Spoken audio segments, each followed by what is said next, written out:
welcome back to the On The Ramp podcast. And hello, Dawn. Hi, Alex. I've been, unfortunately, let down by my very good friend, Leo Dack, who's got a bit of man flu. Oh. So the ever-reliable, the person I can always rely on has stepped in last minute. I'm ever so sorry. I've absolutely roped you into this, but here we are. Welcome to the On The Ramp podcast. Thank you. It's about time. And I am very pleased to say, again, I've got one of my favourite people here, Tina Drayson, has made the trip up again. Spent a bit of time with Tim yesterday, didn't you? Yeah, had a fab day with Tim at Fidotti Motors.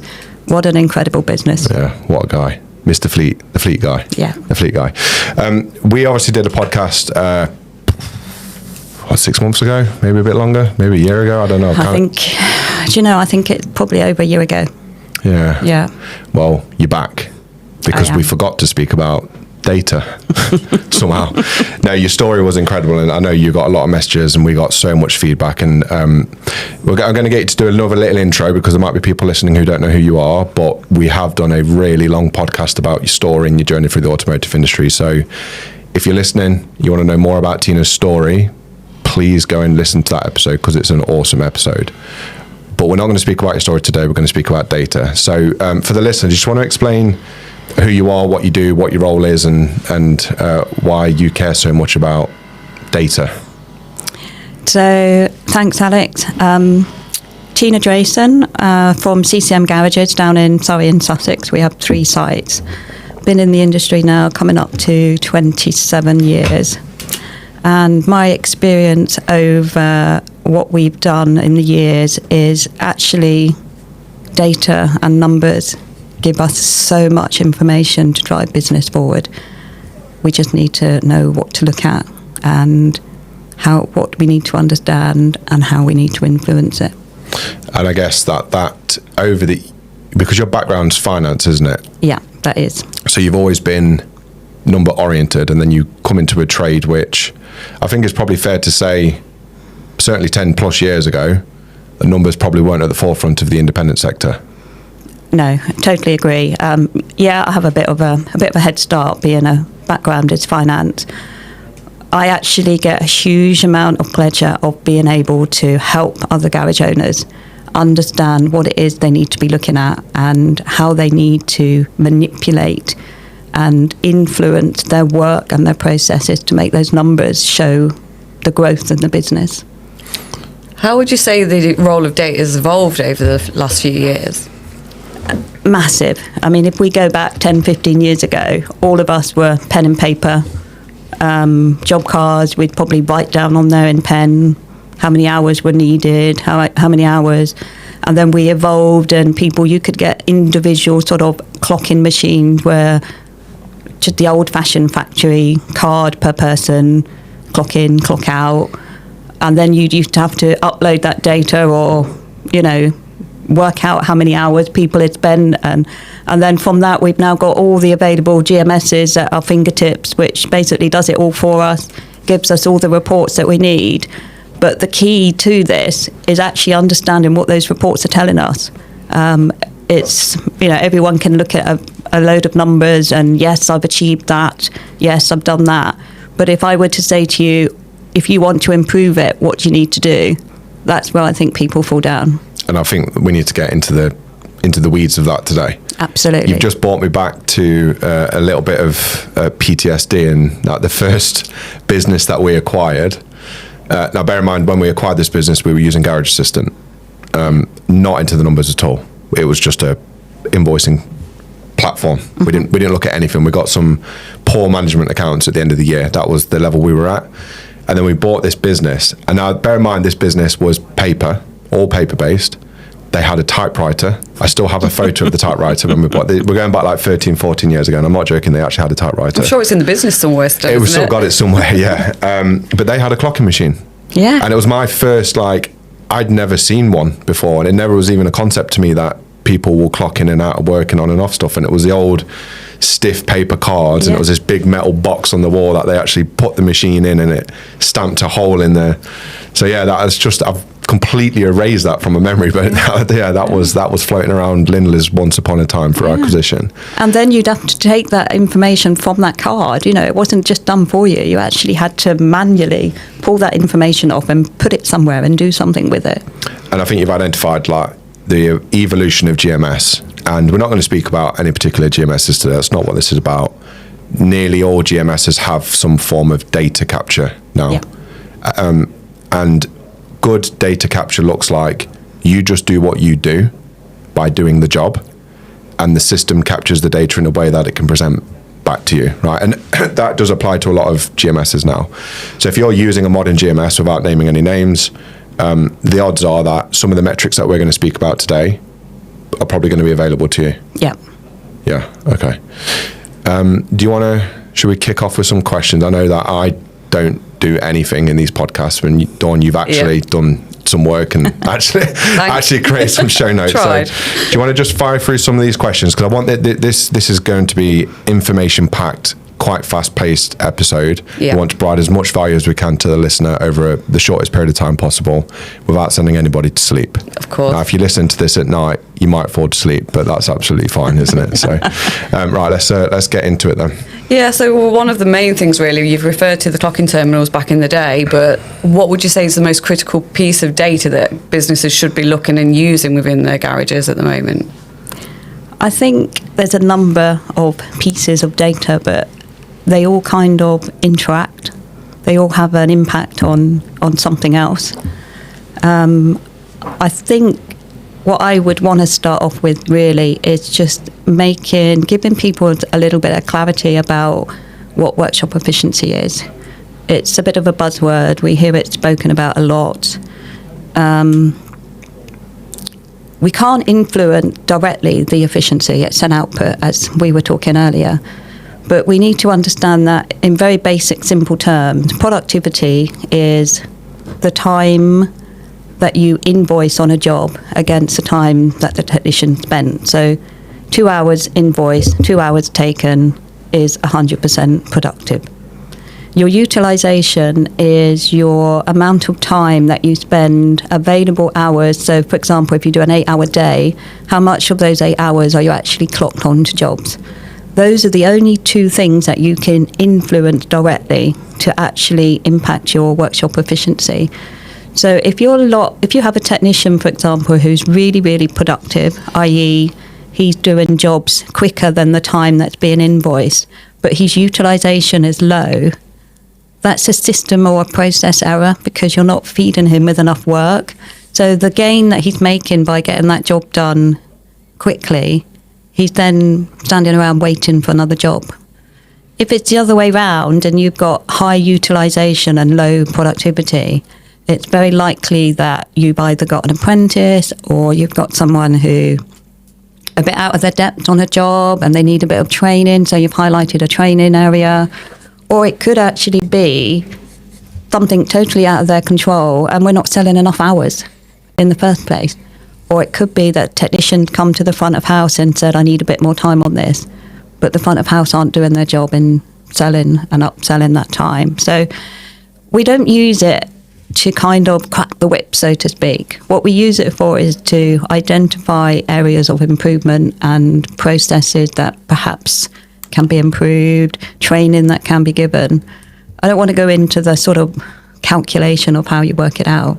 I think we just need to be aware of what it means, how to absolutely practically use it. There's a couple of points there that I want to speak about, and first one is input output. I'm a massive believer in actually understanding when you're looking at a piece of data, is it an output or is it an input? Mm-hmm. Efficiency, as you've identified, is absolutely an output. It's an end product of so many different processes that are working together or working against each other. And the layer down from efficiency, as you've mentioned, is utilisation and productivity. Now, there are various variations to what they're called, right? But fundamentally, it's all the same thing. And you mentioned that utilisation is not necessarily the technician's fault. So when you do look at efficiency, and efficiency is a number, whether it's a good number or a bad number, for you to actually understand what's going on, you have to go down further towards the inputs. And I still think that even productivity can be broken down further. So it is understanding are you busy enough in the first place? Is there enough work coming through? So what some people can do is think, my efficiency is not good enough, my numbers aren't good enough, let's put the labour rate up. Or putting the labour rate up might actually bring utilisation down even further because you haven't got work coming in. So this is where it has to be, again, to your first point, they all kind of work together. They're all working in tandem. You can't just look at a single data point and start to make a decision without actually looking at other data points. And that's where what I want to get into today is what are the inputs? Like and the way I like to judge whether something is an input or an output, if you're not sure, is say to a member of staff, I want you this week to focus on this metric. On the Ramp is very proudly sponsored by Castrol and the race group from Surplus Energy. Our own business, Lindley's Auto Centres, has been using Castrol products via the race group for at least 10 years. We get our own account manager. They help us set up the oil portfolios across the branches. And there's also someone to ring if we've got any technical queries or general queries. And having that relationship with the account manager, I think, is really important. We get dual branded workwear. So just like what I'm wearing now, we get this free for all members of staff. We get to use the Castrol brand across our entire business. So things like building signage, websites, general marketing, etc. And working with a globally recognized brand like Castrol, I believe, can really elevate your own brand. There's a rewards platform. So for every purchase, we accumulate points that we can redeem against certain items on this reward platform, which is pretty cool. And then there's an integration via our garage management software that allows us to actually see the exact oil product code that should be used in that vehicle, which in today's world and the complexities of oil is actually really helpful. So if you want to learn more about how Castrol can help elevate your business and you want to learn more about how the race group can help you, then please click on the link in the description below. Thank you. And if they sit there and go, got it, I know exactly what I need to do, then you've probably identified an input.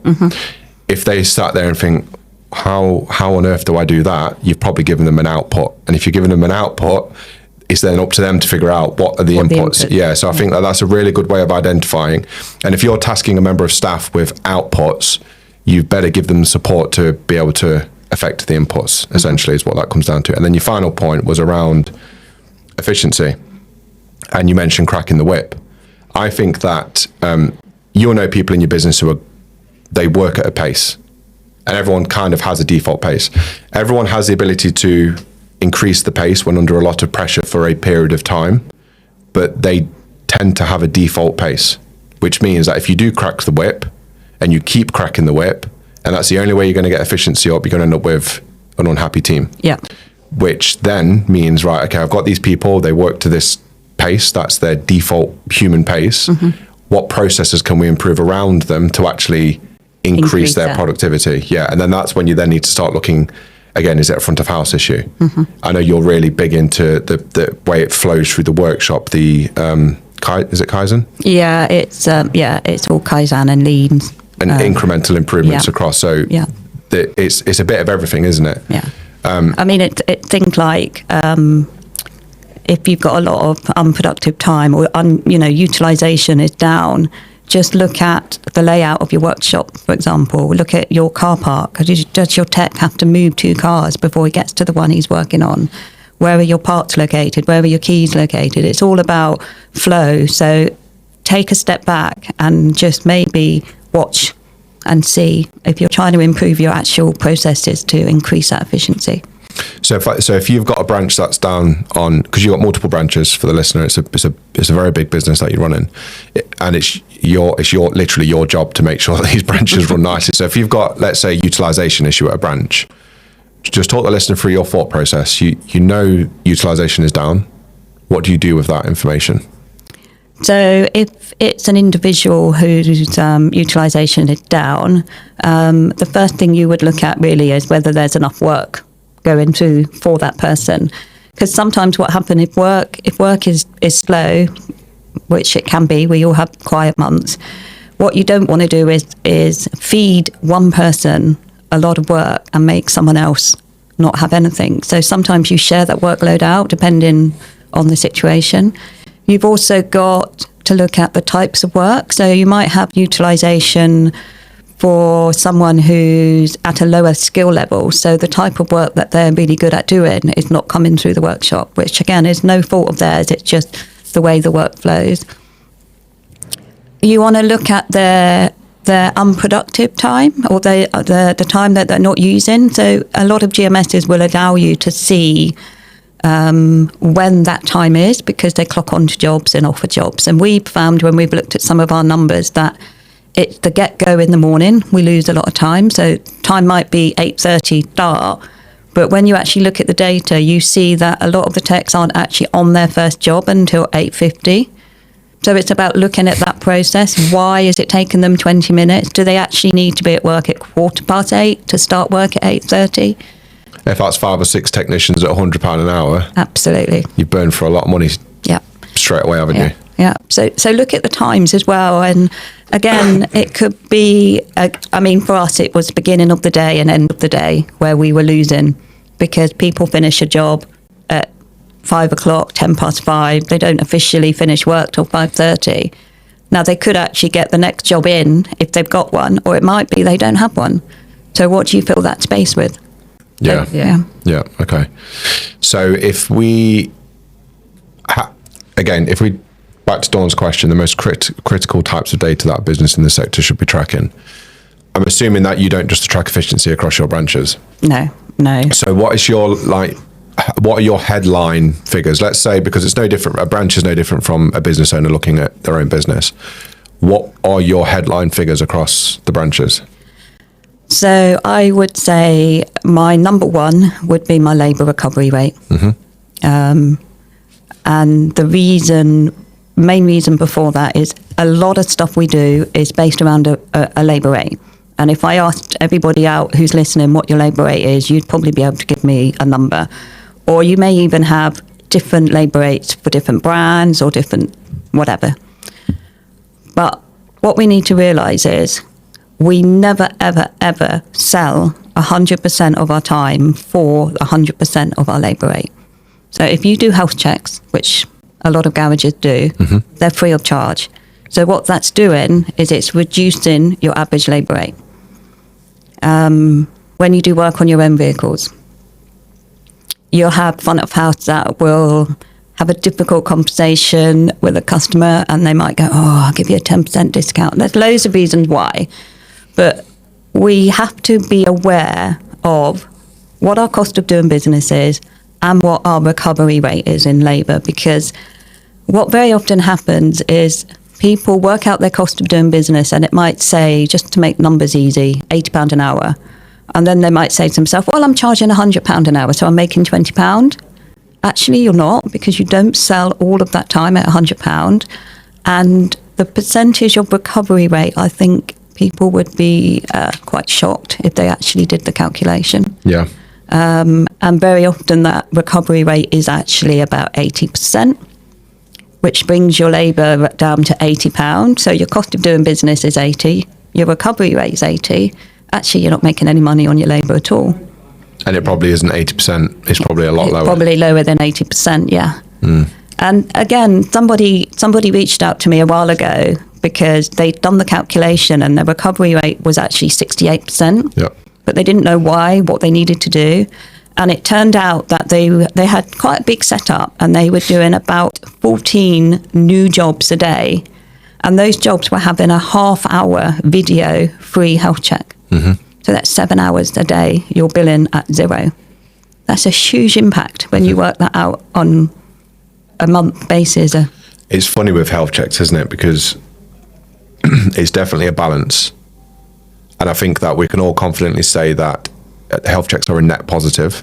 Yeah. Definitely. And all of that is not a technician. No. It's the front of house team. Yeah. Which I think is so often overlooked.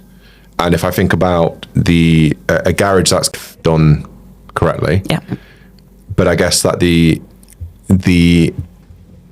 potential risk of a health check is that a technician spends a lot of time doing a really good job, and nothing is really done with that piece of quality work that the technician has done, because it falls down at front of house. Mm-hmm. And we've been speaking a lot about efficiency, a lot about labour rate, a lot about recovery, productivity. But actually, I think it's really important to realise that's probably the biggest influence, kind of just getting going, and they're on the journey. And I say just getting going, they could have been running for 5, 6, 7, 8 years, whatever, but they are not in a position where they've been able to get really dedicated front of house, or at least they think they haven't been in a position to get dedicated front of house. And I think it's really important to not underestimate the impact, the overall impact on all of your numbers that a really strong front of house person can have. Because the example that you've just given, if it's a half an hour vehicle health check, but it's actually producing a ridiculous amount of upshot from the type of work that you want in the garage, like let's say it produces your service work, your aircon work, brake fluid changes, disc and pads, alignments, all the work where garages tend to win. Because it's hard for a garage to actually win on every job. I think if you looked across the board, on most jobs, you won't actually be over 100%. On most jobs, you're actually below 100% across the board, across all average garages. So if you've got a job that's come in for something quite difficult, like a difficult diagnostic job, and you don't do a health check, and actually it needs disc and pads and it needs an alignment, as a garage, I think that you're probably missing out on the work that levels that playing field back up. Yeah. Because if you don't do it and you do the difficult stuff, I think it's very hard to be efficient all of the time. Yeah, because the other side of that is when you do that more complex, difficult work, yes, it has a massive impact on your average invoice value, but those are the types of jobs where you're likely to lose hours and lose time because they need to be managed correctly. Whereas if you're doing a lot of the easier, quick turnaround service, MOTs, MOT the repairs, fast fit stuff, shall we say? You're more likely to be more efficient on that. So again, the type of work you're doing and the service offering that you have will impact your workshop efficiency as well. On the point that you've just made about difficult work versus easy work, it's not just on the day. No. If you look at workshop returns or warranty jobs, I would say 99% of them are complex jobs, not a disc and pad, which to your point earlier, you do a warranty job, guess what it lowers? Lowers the labour rate. Recovery rate, yeah. So, Now, on front of house then, if we're speaking again a bit more about these fundamental figures, we've spoken about your recovery rate, labour recovery rate at the branch, and we've spoken about some efficiency stuff. What do you look at front of house? So we're slightly different in as much that we've kind of split our front of house roles. So we have a sales hub that take all our bookings, do all our estimates for us. So our service advisors on site generally are looking after the customers whose vehicles are on site. So we try to do some of the upsell at the point of booking. So for example, we will automatically with every service do a brake fluid change every other year. The customer has that conversation, they agreed to that work. So that upsell is done at the point of booking and not once a vehicle's on site. So you can see from who creates a job, how many they're selling. So you can look at numbers of how many brake fluids have been changed. Things like... I think just on that point, just to be clear to people listening to this, because if there's people listening that don't do health checks and there's quite a stigma attached to it, when you're making these are recommendations based on what the manufacturer is stating that the car requires. Yeah. And a brake fluid change. Because a lot of the arguments that you get is, well, we'll just test the brake fluid. And if it tests fine, then we won't change it. The problem is with testing something, when something has a fixed schedule by manufacturer, I think you really run the risk of it could be 1 year and 364 days and it tests fine. And then the day after it fails. Yeah. And that car is on the road for a whole year before it's coming back into the garage with brake fluid that should have been changed based on interval. And brake fluid is just one example of many things, right? So again, I want people to listen to this and not think that this is just about slamming the customer with stuff that they don't need. It's absolutely not about that. No. But I think your point about monitoring service advisors and what they can sell is actually really understated in this industry, and that people are able to have reasonably complex, difficult sales conversations because some customers do need informing and sometimes convincing of what needs to be done on their car. Yeah. And I think it's actually a service advisor's job to do that justice. Yeah, have that. So they need to have the knowledge to be able to explain what that particular thing is that you're trying to sell to them and the reason behind it. And I think what we have to remember as well with service advisors is, as garage owners, we have a duty of care to these customers to make sure that their vehicles are roadworthy and safe. We have to give them the opportunity to say no. So yes, we might come across sometimes as we're selling everything under the sun, but all we're actually doing is informing you what's required on your vehicle, and we're giving the customer the choice whether they want to go ahead and do it. I mean, how many times I've heard in when I'm trying to sell tyres, because even though the MOT failure is 1.6 mil, I wouldn't be driving my car with tyres on 2 mil. And the amount of times I hear, oh, it's only the wife's car. And I'm like, what? Yeah. All right then. Oh, your wife that's ferrying your children around, it's only her car. Honestly, I probably hear that once a month. It's crazy, isn't it? Yeah. And I think that again, from someone who's not perhaps doing health checks, from someone who doesn't probably appreciate the front of house role as they should do, we're all in unanimous agreement that front of house role is one of the biggest influences on all of the metrics across the business. It is that ability to present in a really good way to the customer what the issue is, why it's a safety issue, and why we are the ones that you want doing this job at this price.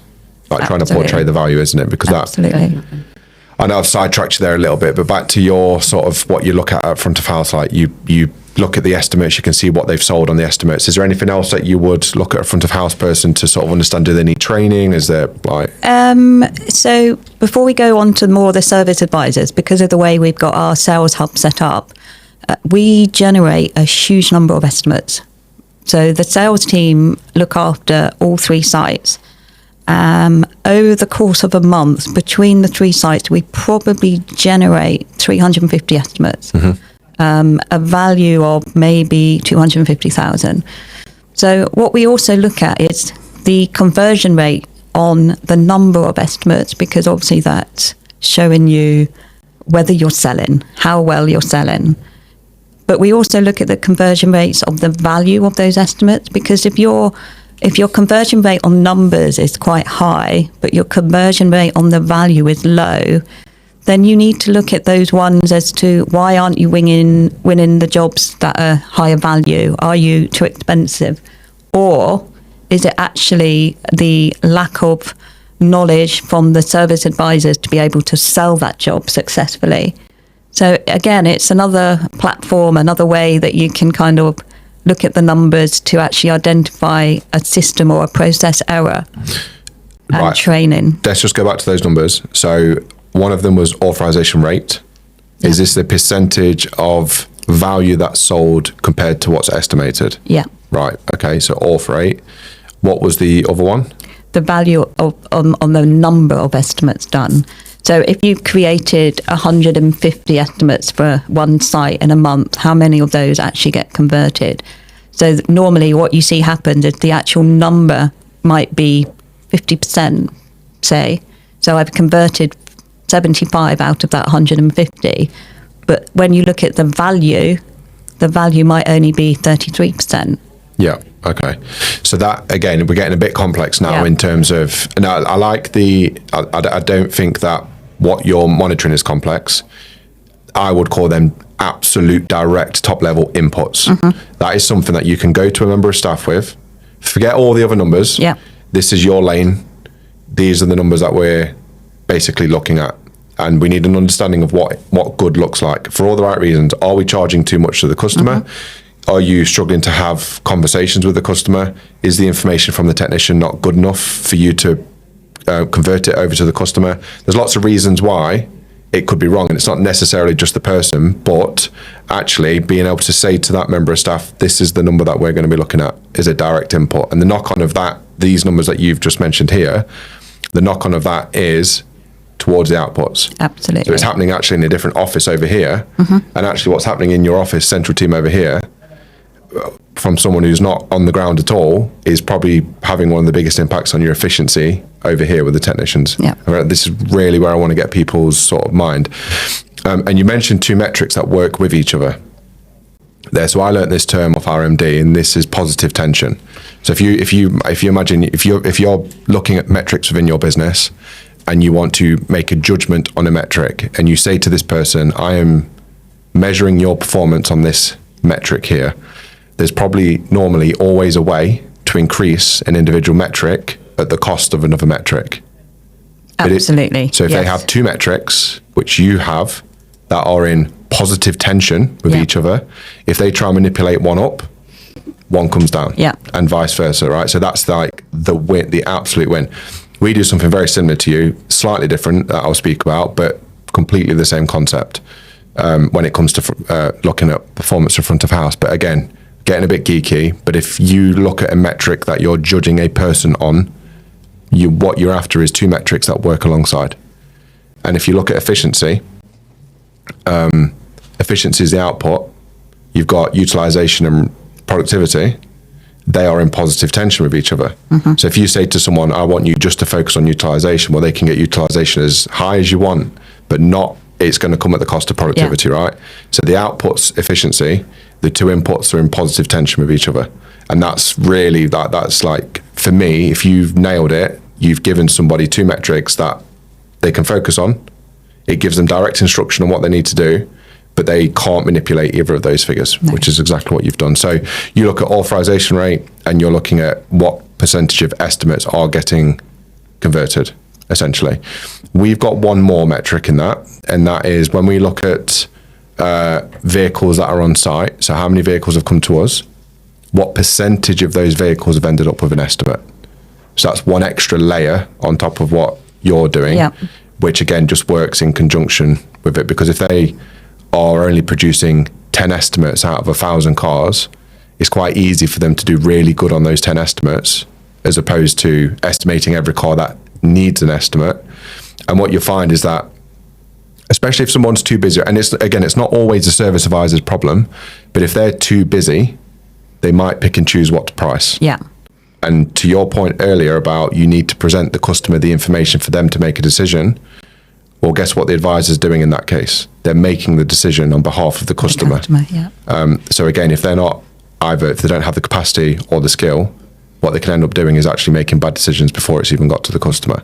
And you wouldn't know any of this if you didn't look at those numbers. You didn't look at the numbers, no. And the other thing that's highlighted to us by looking at these numbers is we had one particular site that was actually doing a lot better on estimate conversion than the other two. And when we kind of looked into it, it was actually the way they delivered that estimate and the way they communicated with the customer. So again, that highlights a training issue, that if you've got a service advisor that's doing something exceptionally well, then find out what it is that's working and train the others to do it the same way. I think that case study you've just said there should be put on a frame and sent to people, because how would you know that otherwise? You wouldn't, would you? You'd have to sit down and observe everybody all of the time to try and identify an issue that may or may not exist. When actually you've got everything in place, you've got the numbers, you get your report, you're sitting down doing your normal things, they stand out. And even if you don't know what they should be, they stand out. If they stand out either up or down, what's the lesson? What are they doing right that they're doing wrong? Or what are they doing wrong that they're doing right? It could be the other way around, right? It could be that the other person is charging too much money or whatever, right? But actually you were able to use the data, identify a training plan, and execute and improve. And I think that's what data's about, isn't it? It's about getting clarity, seeing something, and then creating a plan to improve it. Like positive change has got to come from data. And we knew in this case that it was definitely the delivery, because the estimates are done by the same team of people for all three sites. So we knew it wasn't related to pricing errors or inconsistencies with how we price up work. It had to be to do with the delivery. That's even better. It's like a diagnostic process, isn't it? Yes. I'm a crap diag tech, right? But I can remember moving a spark plug one way to see if the misfire followed the spark plug, right? That's kind of what you've done here. So you've taken out, it's not the pricing element, it's not the way it's built up because it's the same people. Actually, it is just the delivery, which is just, if that's not the perfect case study of identifying a problem through data, that will have a knock-on effect on all of your outputs, your efficiency, your gross profit, just everything. That's brilliant. Yeah. What's next, Dawn? So we hear quite a lot from smaller independent garages where they want to start dabbling in data, but they feel a bit overwhelmed. Is there any sort of advice you'd give them as to where to start? I know we've obviously touched on efficiency, productivity, etc. Are there any other areas, or to avoid them from becoming overwhelmed, where you'd advise them to start? Where would you start? I mean, the only advice I would give is just start small. I think the first thing I would say is don't compare yourself to anyone else. Don't manipulate the numbers to make them look better than they are, because all you're doing is kidding yourself. Your data is your data. You don't need to share it with anybody. Just start looking at a few of the metrics that we've maybe discussed and trying to find out the root cause of why they are low, why they need improving, and then perhaps put in place a bit of a plan. And I talk about 1% improvements and the compound effect that has. Just start with 1% improvements across a number of different areas, and then you will see the sort of compound effect of that. I get asked that a lot, obviously, with people on board in a garage hive. Yeah. They get punched in the face with Power BI. 110 pages of reports, about 300 calculations. Absolutely, totally overwhelming, right? Get that. It's been built into a beast, but I will then sit down with someone and we'll just make a start.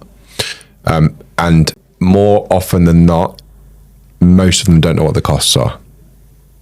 So it's like, strip it all the way back to absolute fundamentals. So these sessions are an hour long, and I think they expect to start going through all the reports, and more often than not, we speak about 2 or 3 numbers, and it's right back to fundamentals. So if you're listening to this and you don't currently look at any data, do you get management accounts? Do you get a year-end set of accounts? That's the starting point. Hopefully you get year-end accounts. I mean, I know some people who don't even get year-end accounts, just get submitted and they look at the bank balance, right? The goal for me is stop looking at your bank balance, understand what your costs are as the absolute fundamental, because what's the point in measuring efficiency or labour rate or anything if you don't actually know what it should be? And I think that the goal, if you want to start looking at numbers, look at your GMS, see what's available to you today, run some reports and actually understand, do I know what these numbers need to look like? Because you can look at data in 2 ways. Is it going in the right direction, which is like instinctive, like is it going up? Great. But actually, is it where it should be? It doesn't matter if it's going up. It could actually come down and still be the right number. So it's understand what those numbers are. And for me, the starting point is cost. What's your cost base? How much does it cost you to open your doors each day? You go down to how much it costs to open each hour, essentially, to understand the labour rate. And then for me, it's hopefully your system can provide you some sort of profit report. Gross profit is the one that I would start. If you don't know anything, if you're not looking at anything else, it's just understand, are you producing enough profit each day to cover your cost base? Answer that question first. Can I just jump in there for those that probably don't know? Gross profit is actually your total sales for the month, and take away from that the cost of your parts. Some people would include the wages for the technicians. Accountants, normally. But for the purpose of this exercise, if you just take away the cost of your parts, that will give you your GP, and accountants will use it more as a percentage. So they'll say your gross profit needs to be 70%, whatever the case may be. What you've got to realise is, when you do get your management accounts, you should be able to break down your sales into what part of that is labour and what part of that is parts. Your labour sales have to cover the cost of your business. They have to. But realistically, you need to be making profit on that as well. But at an absolute minimum, your labour sales need to cover the cost of your business for that month, that year, whatever period you're looking at. Yeah, it's a very fair point. To dig a bit deeper on whether the wages fall into that calculation, if you listen to this, your accountant will absolutely say that they do, because they will argue that it is a direct cost, and it is a direct cost. But for the purpose of taking a number that you can use on a daily basis, it's way too difficult to predict what that will be on a daily basis. So this is why it's quite typical across the industry, across all consultants, that they will strip out the salary aspect on the gross profit calculation. So you can actually get a number every day. And then if we do look at the cost number, you can just take one from the other. That's a really good starting point. And normally, that's normally the moment where a garage owner's like, shit, my gross profit's not enough to cover my costs. Yeah. And then they then go from bank balance to actually, okay, my bank balance is doing what it's doing. Well, now I know I'm not actually making any money each day. Or I'm just covering costs, but I've not factored in any retained profit. I'm not paying myself enough money, et cetera, et cetera. So it is overwhelming, but that for me is a starting point, because once you've got that down, I think that's the catalyst to actually, because you need a reason to do this. And I think that's a good reason to start down this path then. Yeah. And then everything we've spoken about so far all folds in, because it's like, okay, my gross profit's not enough. Now what? Where do I go from here? What do I start looking into to try and help increase that? Yeah. And the other thing, accountants and sort of consultants will refer to your gross profit as a percentage. And you need to understand that depending on the type of work you offer, that GP percentage could be higher or lower. So, for example, if you do a lot of labour-intense work, like just MOTs, if you do a lot of MOTs, trade MOTs where you're not actually doing any repairs, if you do like checks on minibuses, so we do a lot of minibuses, it's all labour content, there's no parts to it at all. They come in every 6 or 10 weeks for a check. We do alloy wheel repairs, again, it's all labour. So in that scenario, the percentage of my GP is going to be higher, because obviously the parts I'm buying is going to be a lot less. Whereas if you're doing a lot of bigger jobs with, wet belts, timing belts, things like that, clutches, you're going to have a much higher element of parts. So your GP percentage is going to be a lot lower. So this is why I say to people, don't compare one with someone else's, and I do our sites completely separate. And I've got one that's GP is 75 and the lowest one is 65. Yeah. And it's all down to the type of work they do. But that's where, if you look at the output is gross profit, isn't it? One of the inputs into gross profit is what's your GP margin. Yeah. And that's to your point on the type of work that's actually coming through there. But then in addition to that, you then need to know what's the volume, because your GP could be down because you're not busy enough. That will show inefficiency. And then you break efficiency down, it will show into utilisation. Yep. And actually your salespeople might be doing an awesome job. You might just not have enough work coming through. So what starts off as really overwhelming, actually you can just break it down into like 4 or 5 areas of the business that are all completely interconnected to each other. They're all in tension with each other. Yeah, and then improve each one of those by just 1%, and you will have such a compounded difference. And I think that's your talk at, was it One Tech, you did the 1% talk?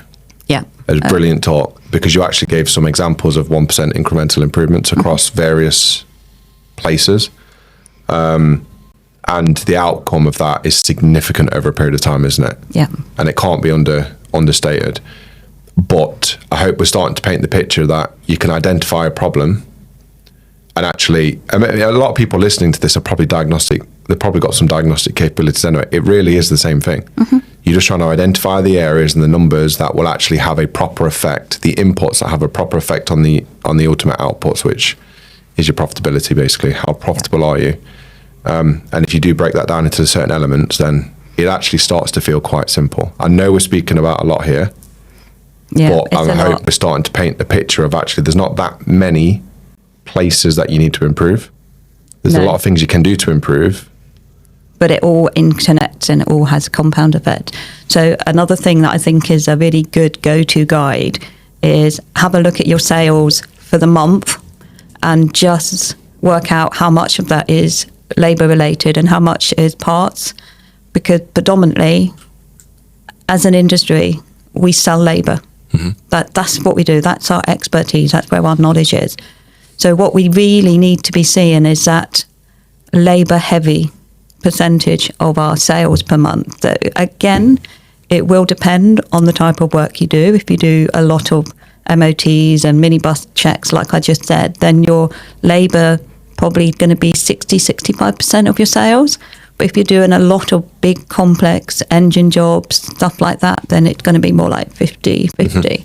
But it's a really good, easy, quick calculation to see if you're on the right track. Do you know what you are? Do you know what you are across the board as an average? Split. Split. Again, it varies. One site is about 66. Is it really? What, labour? Labour. And then the one that does a lot of the bigger complex work, which has the highest invoice value, they are about 56, 55, 45. We're almost exactly 50-50. Yeah. Across the whole, that's as an average across all sites. I don't know what the individual breakdowns are. Yeah. But I mean, I'm aiming, my goal is to be at minimum of 60-40. Yeah. Because I need to be selling labour. That's what we sell. And if you break it down to what's our biggest bill, what's our biggest overhead? It's buying labour. Buying labour. Yeah. Isn't it? And that's what we should be selling. Yeah, absolutely. So to answer your question, Dawn, we've probably just really overwhelmed everybody. Sorry. Perfect. I think to summarise it is, just incremental steps. Don't go after everything we've just spoken about. Get your costs down for, like, if there's one exercise, do your cost exercise. That's normally an eye-opening place to start, and that gives you the motivation to push on then. And build on that. Yeah. Yeah. Excellent. So another thing as well is obviously customers' expectations seem to be growing massively lately. Do you think that data can assist businesses in trying to manage that, manage customers' expectations? Can data help manage that? I think, in all honesty, I think it depends on the customer. So I kind of do quite a bit of work around people profiling, and we all have that customer that a lot of garages would say, oh, I've got that needy customer. They're not needy, they're just task-driven, and task-driven people need detail. So if you have a customer like that, yes, I think data can help to sell something. But if you have a people-driven person, they just want to know they just want to know when it's going to be done. Tell me how much it's going to be and when is it going to be ready. So I think it can help in explain why you're doing what you're doing. But I do think that really depends on the type of customer that you have. The obvious one for me, and you actually did a really good post about this recently, Tina, around getting customer feedback can ultimately be broken down into data points. And it's no surprise to anybody that if you use any sort of corporate business, they are trying to collect data on your experience. That data is absolutely used in all sorts of decision-making processes. So without speaking about the obvious thing about survey a customer, get some data points back, understand where you might be, measure them on value for money, measure them on price, measure them on communication. Like, yes, that's all obvious stuff.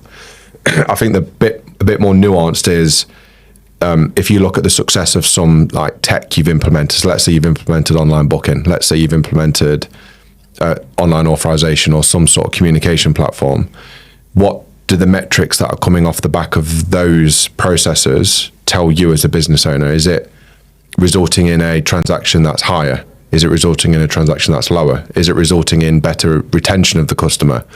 Are they, the fact that they can book in at 10 o'clock at night, is that telling you something that you should be listening to? And I think there are lots of people that just avoid tech altogether. They don't do online booking, full stop. They don't do X, Y, and Z. They don't. So it's understanding that if you've got the capability to actually implement a new process with tech, look at the results off the back of it. Absolutely. Because they do enhance or reduce the customer experience. You've mentioned that some people absolutely just want that face-to-face verbal conversation. Yeah. But on the flip side, there are people who absolutely don't want that, and they want the Argos transaction. They want the convenience, don't they? So they can book online at any time. Yeah. And I think, again, you look at the younger generation, my kids are in their late 20s, early 30s. They're just used to everything being online. They're just used to, it's almost like they've forgotten how to communicate, how to have a conversation, because they do use phones and iPads and online booking for everything. They pay things monthly. It's just normal, natural behaviour for them. And I think that if you don't, we I think we're up to like 45 to 50% of our MOTs are booked online now.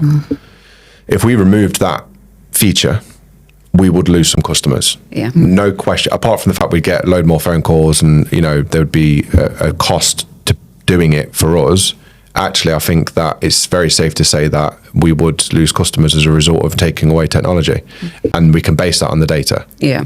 So it's probably a different way. I mean, the obvious one is surveying, but actually I think that anything you do to change the customer experience, just measure, if you can, it's quite difficult because we're getting into the detail, but just measure the effect of the transaction on that. Yeah, but I think also what it allows you to do when you do surveys and things like that is understand your customer base. We did one, I want to say, maybe a couple of years ago, just a blanket survey just to gain some information from the customers that were using us. We actually had quite a good response, which I was quite surprised. And we just asked them multiple choice questions like, are you employed, self-employed, retired? What's your household income? And gave them various brackets to choose from. Do you have any dependents? How many vehicles do you have per household? And the reason we kind of wanted to do it was because, again, one of our sites has a very, very high ratio of customers that were having MOTs and service every year, religiously. I mean, very, very high percentage. And the other two, the percentage was a lot lower, but we couldn't really identify why. And one of the not so good sites is geographically very close to the site that was doing very well. And on the back of this survey, what we actually took from the data was the site that was doing very well had a very high customer base of retired over 55. So they were just used to that habit of MOT service every single year. And the other two sites had a much higher customer base that had dependents that were of driving age and had, on average, 4 cars per household. So their disposable income had to go across a lot more.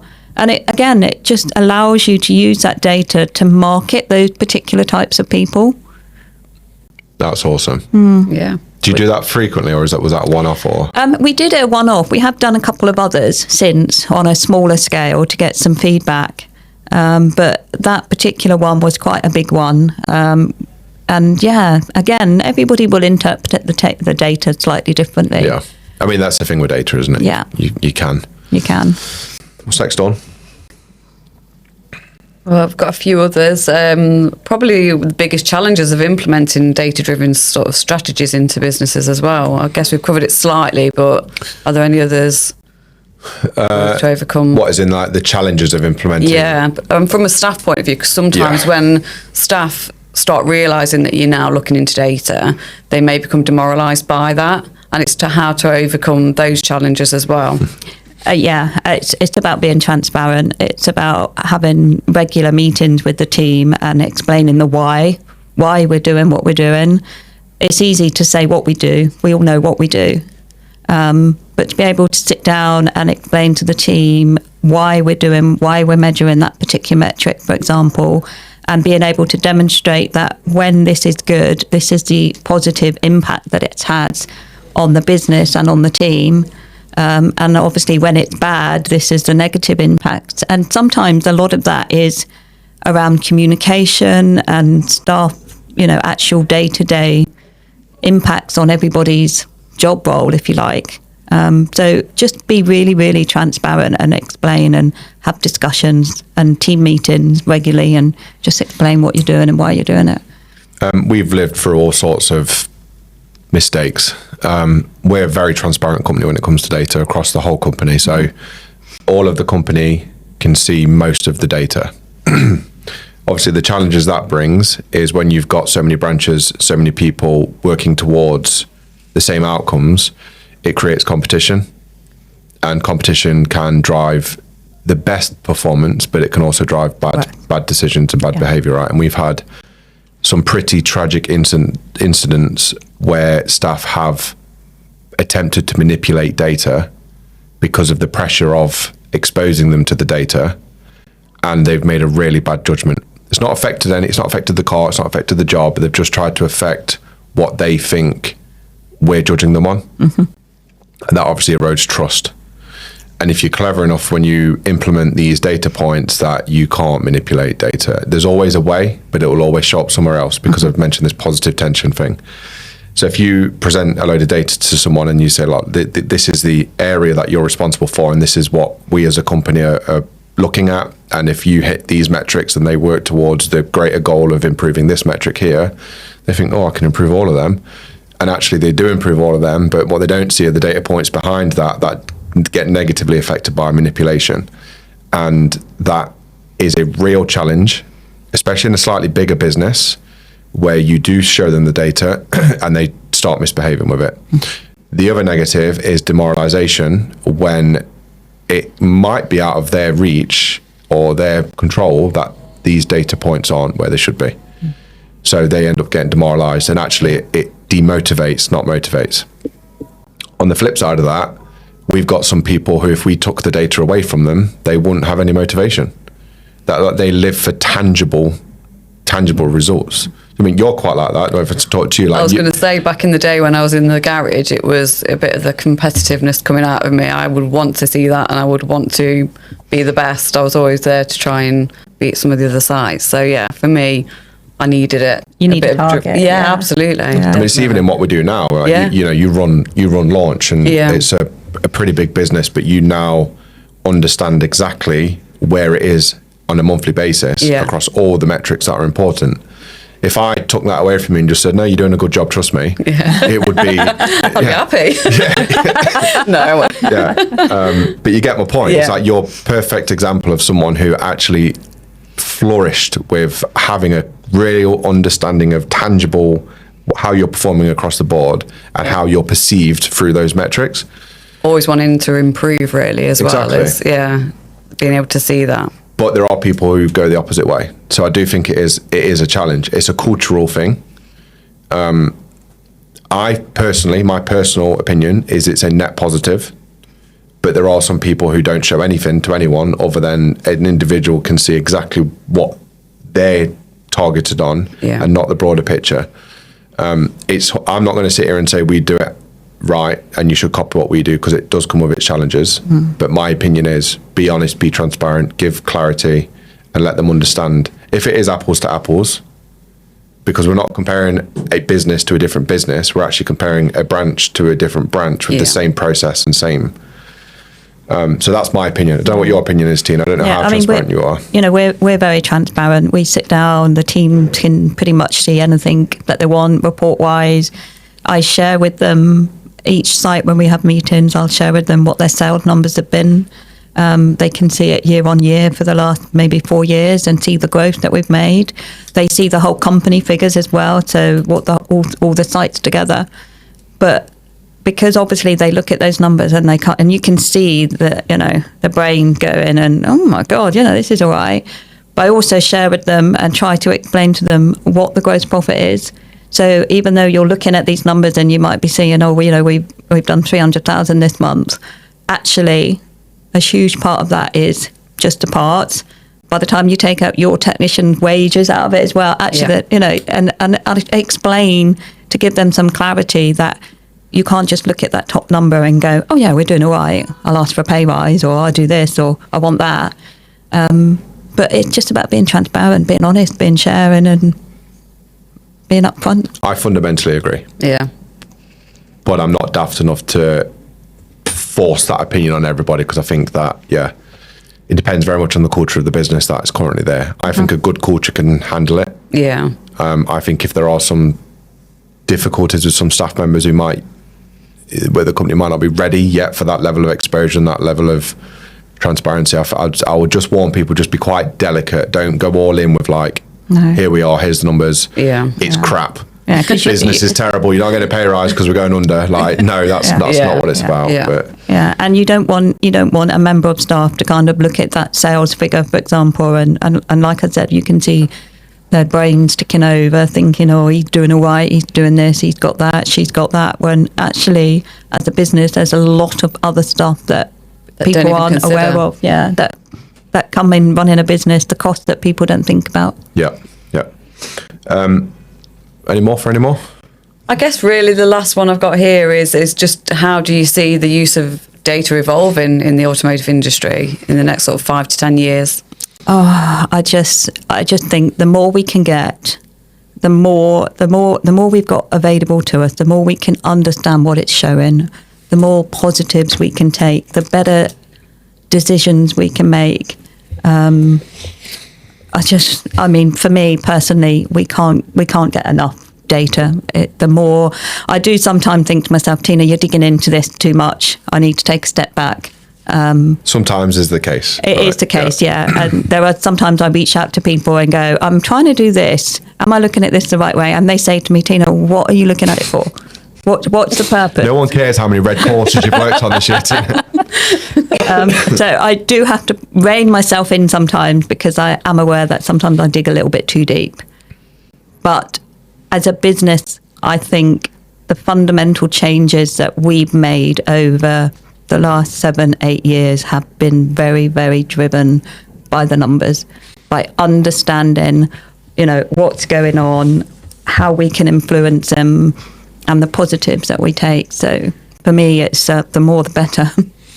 I agree with everything you've just said. I think, answering directly, the next 5 years, more garages are going to move towards digital, away from paper, which is going to give them, whether they like it or not, is going to give them some sort of numbers to look at. And if they want to, they can very quickly understand on a daily, weekly, monthly basis how profitable they are, and then they can make quite snap decisions off the back of that and actually start making positive change to reach the numbers that they need to reach. Pretty much just repeating what Tina said, but I think step back from that, I think the broader use of data from a strategic perspective as a garage owner, and this is the thing that we're really looking at now, is what does the future market look like? And this is actually now looking at data from outside of your business, like looking at an external data point. For example, what percentage of new cars registered are fleet vehicles? What percentage are electric vehicles? Looking at all of that information and actually making a strategic decision in your business to head in a particular direction, or at least be aware of a change in the broader marketplace. Because I think in 5 years, it is going to be a different landscape to what it is now with EV. And I know EV is it is very much a speculation at the minute, but it is heading in a direction. I can't see the government changing their mind, and that drives fleet. So one of the decisions that we're making purely off the back of the numbers, and the numbers are quite staggering when it comes to fleet, is we've got to start considering fleet. So just another example of how is it going to evolve over the next 5 years. If you're listening to this and you don't actually look at the broader industry stats, then I'd recommend that you actually start doing that just to shape yourself up. If you're coming to retire in the next 5 years, carry on doing what you're doing. If you're 30 years old and you've just set up, think ahead. You've got to think ahead, and you've got to use the data to think ahead. Even things like looking at your data about how much of your time you spend on diagnostics, because cars are much more complex now than they were, and we get a lot of that type of work because other garages around us don't want to do it. But what will happen, there will be a shift, and that will become more and more of that work and less of the repairs. So if you don't change, if you don't take that on board and learn and go down that route, you're going to find that you're losing a lot of work because of that. That is a valid point, probably one that we're not overly focused on in Lindley's at the minute. Anything else? Have we got any other questions whilst anything we've missed, Tina? The only thing that I would like to touch on that I get asked a lot about is cash flow and profit, basically. So very often what happens is you'll get your management accounts at the end of the year and it will tell you you've made, let's just say, £100,000 profit. And then you look in your bank account and it's got, I don't know, £2,000 in there. And people say to themselves, well, where's that £100,000 profit gone? Because I don't physically have it. Cash flow is a totally different thing to what sales, turnover and profit is. And lots of people struggle with cash flow. So my advice to you would be set aside on a weekly basis an amount to cover your inland revenue costs, because those are costs that you have to pay. There's no getting away from it. So you can work out from average what your VAT bill is per quarter, what your PAYE might be. You can even guess based on your previous profits or not whether you need to pay any corporation tax. And then just set up a standing order to a separate bank account every week, because if you tap a small amount on a weekly basis, it doesn't seem psychologically as bad as taking a bigger amount once a month. And then do the same with the profit. So what we do, and what I would recommend you do, take 1% of what you bank, not what you sell, not what your sales figure is, because you don't always get that money straight away. So look at what you've banked in a particular time. Just say you're going to do it on a monthly basis. Just pull down from your bank statement everything that's actually been banked related to work that you've done, and take 1% of that and put it into a separate bank account. 1% really you won't miss. And then over a period of time, and you can see that you can operate on what's left. So you've taken out your inland revenue, you've taken out your profit, and you can manage to operate on what's left. Slowly increase that amount that you put into your profit account to even 0.5% a month. So go from 1% to 1.5% to 2%. Because ideally, I think net profit should be around 10%. Yep. Between 10 and 15% is an ideal. So build that up over a period of time. Don't rush it. It doesn't matter if you take 1% for the first 6 months and put that money aside. And then what you can do, either quarterly, 6 monthly or annually, pay yourself a dividend from that profit account. Don't take it all. Take 50% of it and leave 50% there, because you can then use that to reinvest in training, equipment, whatever it is that you want to do to expand. But just start off small, 1%, and then over a period of time, you will learn to balance your cash flow and operate on what you actually get in. And if you've got a negative cash flow, very often it's poor credit control. You're allowing people to take vehicles away without payment. And sometimes, yes, you have accounts set up for certain customers, and maybe you've got a bit slack and they're not paying you on time. And if you're a small business, which I know a lot of garages out there will be just sort of a one owner, maybe 3 or 4 techs. Sometimes you are the fault of the cash flow issue, in as much that you're drawing down too much from that cash flow. Yes, of course, as an owner, it's your perk to put your petrol costs through, or put your phone bill through, your mobile phone bill, or pay for this. That's fine, but you've got to be aware of the negative impact that's having on your cash flow. So be mindful as an owner what you're actually drawing down from that. Pay yourself a reasonable salary and try and keep your personal costs personal and your business out of your business. Yeah, that's very good advice. Do you include, when you're setting a target, do you include the profit goal within the target? So, for example, let's say you analyze what your cost base is. Do you do cost plus profit as the baseline to set the business up off? Yeah. Yeah, okay. Just wanted to clarify we're both on the same page there. Yeah, definitely. Because, cash flow is a bit of a killer. And it does, I can remember the moment that it dawned on me the difference between the two. And it almost feels so obvious that you don't want to say it sometimes about cash flow, because it does, it's the biggest reasons businesses fail is cash flow. It's not profitability. It's most of them just run out of cash. And the people that will pull you down will be inland revenue. They will be the number one person that will. But they just don't mess around. No, there's no. But in all fairness, if you do find yourself in a situation where you owe inland revenue money, they are very reasonable. I know lots of people that have been in touch with them and set up a payment plan. And as long as you keep on top of your existing payments and then pay off a portion of what you may owe, they're quite happy to let you. But if you don't try and negotiate a payment plan with them, they will pull you down. We are, an hour and 10 minutes in. Is there anything else you want to discuss before we close up?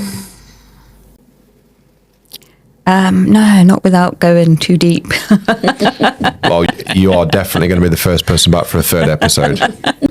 I just want to thank you again. Like the unique thing about you compared to lots of people who give a lot of their time is you've got nothing to sell. You're not doing anything. You're not doing this for any reason other than helping. The joy of doing it and helping out. And I don't think you get enough credit for that. And yeah, just fair play. You've got so much knowledge to give. You're so good at communicating it in such a good way for people to actually understand and consume, unlike me, who just speaks too quick and goes off on too many different tangents. I just want to thank you for coming up again. I look forward to having you on again. And I also want to mention you're actually speaking at the Blend, aren't you? You're putting a panel on. I am, yes. So I won't be doing my job if I didn't plug the Blend, right? So for the listeners, the Blend is a unique conference in the automotive industry. Dawn, I'm going to come to you now, so you need to sell the Blend. So it's put on by the Garage Hive team. Anyone's invited, though. I just want to really clear up. It's not for Garage Hive. It's for anybody. Tina, Correct. You are a great example of that. You don't use Garage Hive, but you've been to the Blend 2 or 3 years now. Yeah, absolutely love it. One of my favourite events of the year. And it's a business conference for the automotive industry. So we try and very successfully don't speak about technical. Absolutely, yeah. So it's focusing on, like you've touched on, EV. So historically we've had sessions on EV. It's different areas of the business that people can focus on. HR, again, is another sort of session that we run. So anything from a business owner's perspective where they can help look into the future and where they can help run the business in a day-to-day as well. So definitely worth coming along if you've not. For those for people who haven't gone, what's the day? What does it look like? What's the structure? So it's usually sort of checking in around 8:30, 9 o'clock registration. We have a keynote session in the morning where we're all in one room, and then throughout the day we have different breakout sessions. So you can choose what may or may not be relevant to you. And then into the evening, there's a sit-down meal and awards ceremony as well, just recognising some of the businesses out there and the achievements they've managed to get, really. And you missed out the after party. Yeah, then there's the after party. We all get a bit silly. Where it gets messy. We won't But I'm getting too old for that now, details of the after party. Tina, you're going to be there. You're not unfamiliar with getting on a stage and doing what you do, but this one's slightly different, isn't it? So just want to tell the listener what you're up to this time. So this time is probably more nerve-wracking than actually doing a presentation because you're not in control of what's being said. We're having a panel discussion with a group of ladies that all play a huge part in our industry alongside their partners, and really discussing the challenges that come with that, because I don't work with my co-workers, if you like, are not related. We're not family. I go home and I don't leave it at work. I'd be lying if I said I did. But I don't have anybody at home to discuss it with, so to speak. So yeah, lots of different challenges about finding that work-life balance when you work together. How do you leave it at work? So it's got some incredible stories, some incredible ladies. So looking forward. I just hope I can do it justice. I'm pretty confident you will, and it's a pretty cool lineup. I think that the topic is something that is probably going to resonate with so many people because there are so many family-related, really successful businesses, and typically speaking, the man's on the front and the partner's holding it all together behind the scenes. Yeah, absolutely. So yeah, I think it's going to be a very popular session. I'm really looking forward to it. I think we will wrap up there. Thank you again for everything. And absolute pleasure. Thank you for having me. I've always said if I can just help one person make one small improvement and one change, then I've done a good job. I think you've achieved your goal. We'll see you on the next one. Yeah. Thank you guys. Hope you enjoyed that, and we will see you on the next episode. Thank you, Dawn. Thank you. Thank you for roping you in. You did good. Even though you were shitting your pants, you were brilliant. So don't worry about it. It was all good. Right. Thank you guys. We'll see you on the next one. Cheers. Thank you. Bye-bye.